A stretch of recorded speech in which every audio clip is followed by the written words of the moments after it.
और इसलिए इस इटावा की धरती का एक फर्ज बनता है कि मैं भंते जी के लिए चंद पंक्तियां पढ़ता हूं। और देर से आप लोगों ने इंतजार किया था भंते जी का कि कब आएंगे हमारे बीच, वो प्रकट हो गए। तो मैं आपके भाव को कविता के माध्यम से प्रस्तुत कर रहा हूं कि नैन बिछाए राह में अतिथ आगमन है, फूलों की माला बुद्धि स्वागत करते हैं। अब कैसे हैं अतिथि, उनका मैं चित्र खींचना चाहूंगा, क्योंकि वाणी में बड़ा जोश था। उस जोश को आज के समय में देख करके हमारे जैसे लोगों को शर्म जरूर आनी चाहिए कि इस उम्र में जब वो दहाड़ने का काम करते हैं तो हम लोगों को गरजने का काम करना चाहिए। अब मैं चित्र खींच रहा हूं कि है ललाट पर तेज सूर्य भी फीका पड़ता, सुंदर वक्ष निखार हिमालय नीचे पड़ता, और सागर जैसी लहर गर्जना नभम वर्षी, पानी में माधुर्य बहे जो मला पवंसी, आप पधारे सुयश कमाया हमने जग में, अरे धन्य धन्य हम हुए आपकी जय हो जग में, धन्य धन्य हम हुए आपकी जय हो जग में। साथियों, भंते जी की एक पीड़ा थी और उन्होंने कहा कि हमारे जो भंते जी जब हमारे दशमन नगर में गए, परम सम्मानित शिरोमणि जी के साथ जब भंते जी गए हमारे यहाँ, तो उन्होंने इस विचार को रखा था और उन्होंने ये बताया था कि हमको किसी व्यक्ति ने जरूरत से ज्यादा हमको टारगेट किया और हिट करने का प्रयास किया। भंते जी ने शायद उस व्यक्ति का नाम बिना लिए यहाँ पूरा एक धक्का खींच दिया और बता दिया कि ये चीज गलत। एक विद्वान आदमी जब किसी का अपमान करता है, किसी को गिराने का काम करता है, तो वो मैं निश्चित रूप से कह सकता हूँ विद्वान नहीं हो सकता, नहीं हो सकता, नहीं हो सकता। और उस विद्वान के लिए मैं एक बात और कहना चाहता हूँ, यहाँ बहुत सारे संगठन चले, हर संगठन में उसके कुछ लोग मिल करके उन संगठनों को निष्कासित करने का काम जरूर किए हैं। मेरे पास ऐसे तमाम उदाहरण हैं, क्योंकि आज भंते जी ने इस बात को कहा, इसलिए मैं आपको बताई दी।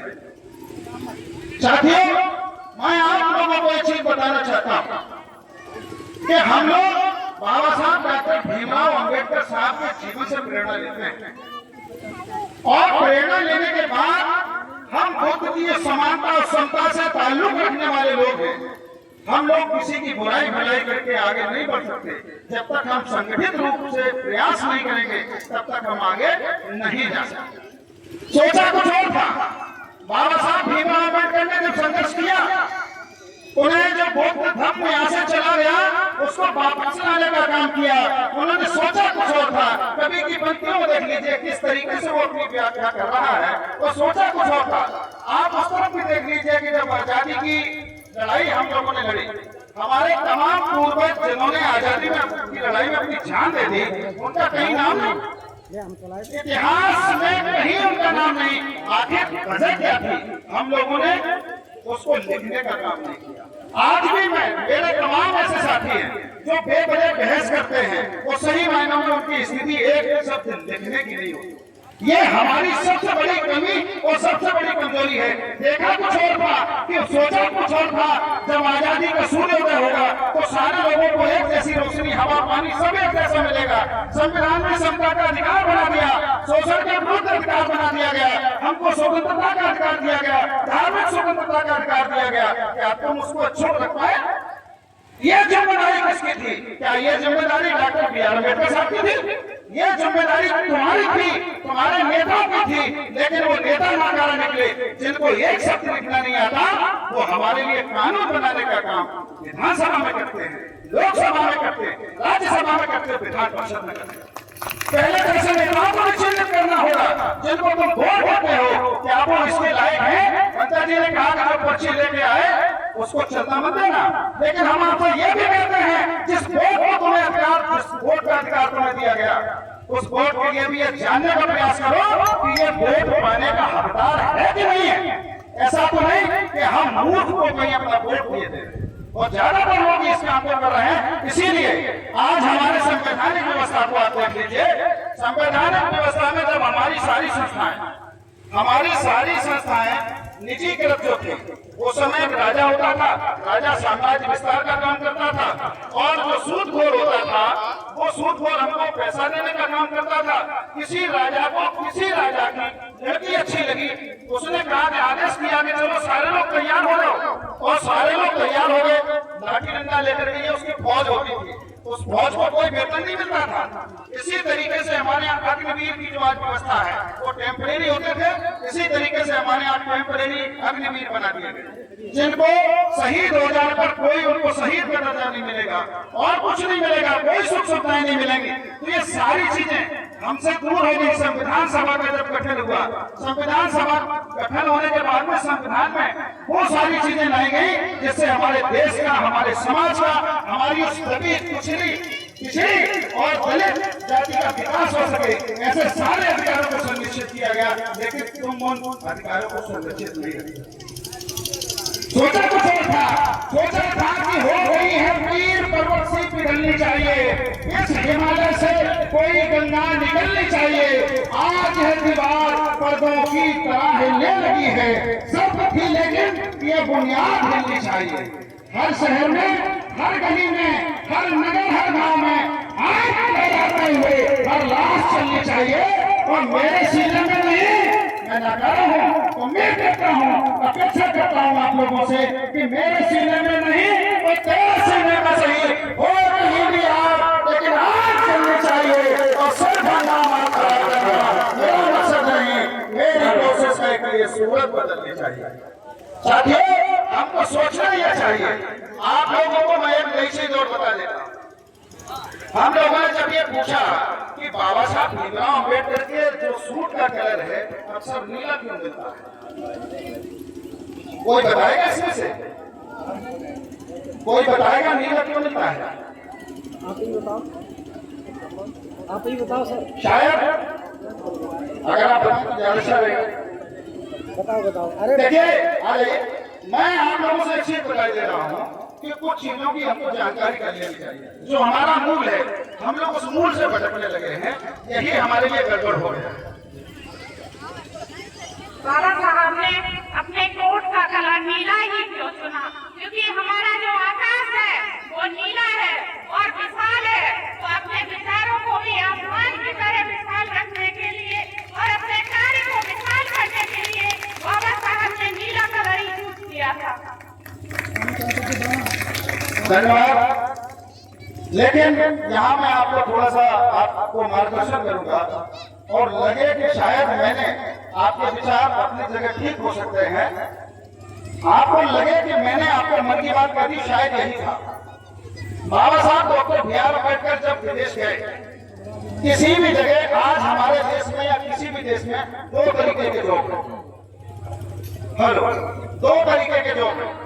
एक जॉब है व्हाइट कॉलर, जिसमें हम लोग सफेद पोस्ट कहते हैं।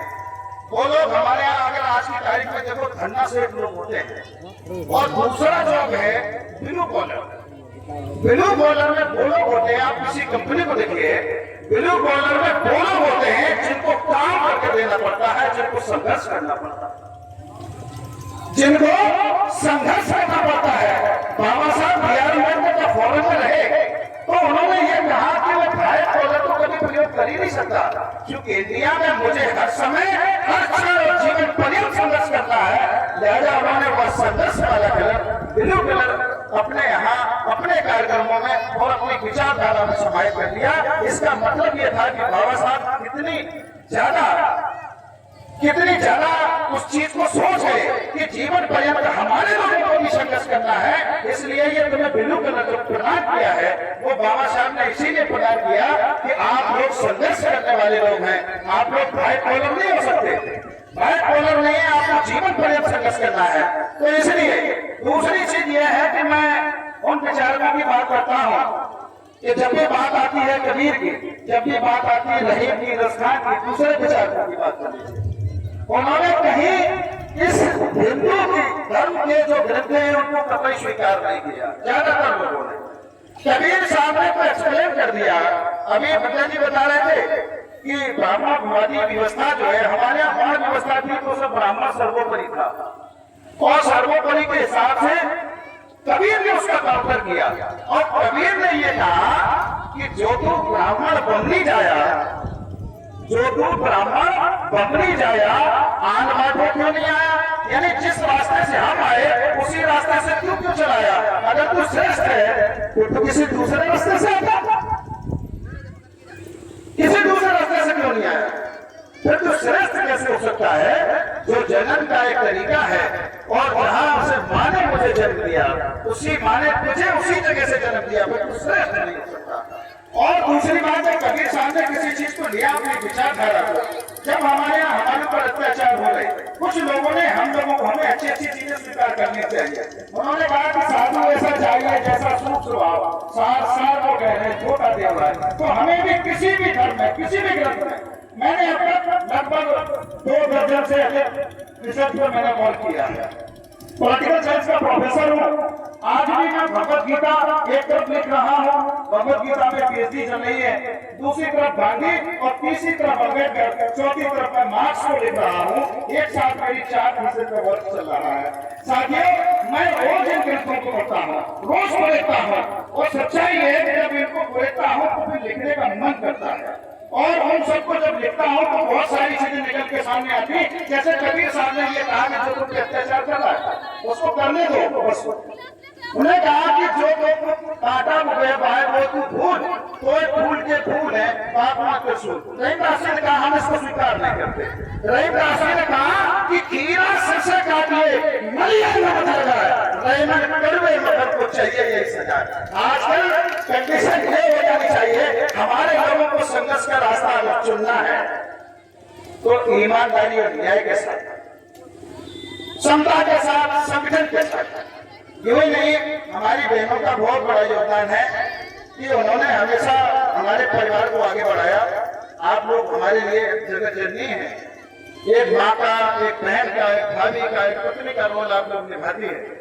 तो खास तौर से मैंने आपकी पीड़ा को भी देखा है कि आपको दहेज लोभी किसी न किसी तरीके से आग में जला देते हैं, जो अपने आप को बहुत बड़े उत्कृष्ट कहते हैं। मैं इस व्यवस्था के बिल्कुल खिलाफ हूँ और किसी भी कीमत पर हम इस चीज को स्वीकार नहीं करते हैं कि हमारे समाज में किसी भी लड़की को दहेज के लिए जलाया जाए। और जो गरीब लोग हैं, पंकज जी ने कहा, मैं उनकी बात का अनुसरण करता हूँ, समर्थन भी करता हूँ कि हमारी व्यवस्था एक सोसाइटी होनी चाहिए। हमारे समाज में जो गरीब बच्चे हैं, हमारी नैतिक जिम्मेदारी होनी चाहिए। मैंने आज तक 5 गरीब बेटियों की शादी की है जो दूसरों की है। आज भी मैं अपने किसी बच्चे का जन्मदिन नहीं मनाता। जो लोग मेरे घर पे गए हैं उन्होंने देखा होगा कि मेरे यहाँ कभी किसी भगवान की, किसी भी ईश्वर, देवी देवता, किसी की फोटो नहीं, सिर्फ मेरे माताजी पिताजी की फोटो होती है, मेरी डिग्री होती है, इसके अलावा कुछ नहीं होती। बच्चों का जन्मदिन जरूर मनाता हूँ। जिस दिन जन्मदिन मनाता हूँ उस दिन दूसरे बच्चों को कॉपी पेंसिल बांट देता हूँ, किसी बच्चे को पिट्ठू में लेकर दे देता हूँ, अपनी क्षमता अनुसार काम जरूर करता हूँ। तो आप सारे लोगों से मेरा अनुरोध है कि पंकज जी की बात का अनुसरण करते हुए इस बुद्ध, धर्म, समता, न्याय और इस संकट को आगे बढ़ाने का काम करें। आप लोगों ने मुझे सुना और संचालक महोदय मुझे अवसर दिया।